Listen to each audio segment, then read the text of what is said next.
everyone, this is Miss Nandana from JCC. Today I'm reading a book called Pete the Kitty and the Case of Hiccups.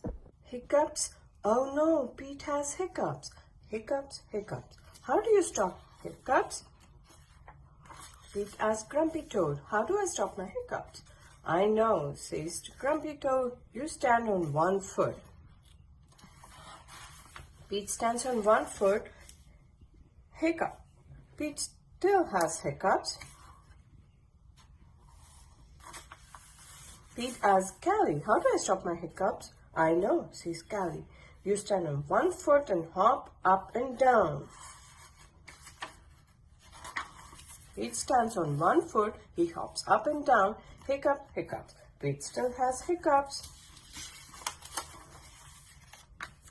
Pete asks Gus, how do I stop my hiccups? I know, says Gus.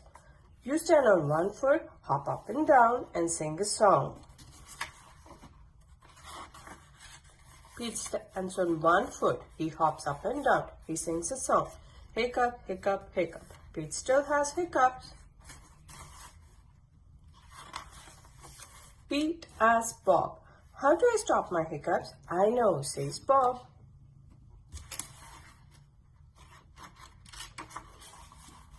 You stand on one foot and hop up and down and sing a song. Rub your belly, says Bob. Pete does it.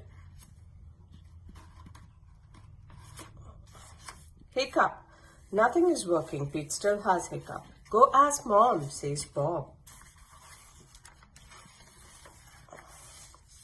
Pete asks Mom, how do I stop my hiccups? I know, says Mom. You take a deep breath. Pete takes a deep breath. Hold your breath and blow it out, says Mom. Pete holds his breath. Pete blows his breath out. That's it. Pete asks Mom. That's it, says Mom. Pete waits, and he waits, and he waits. The hiccups are gone. Mom is so smart. The end.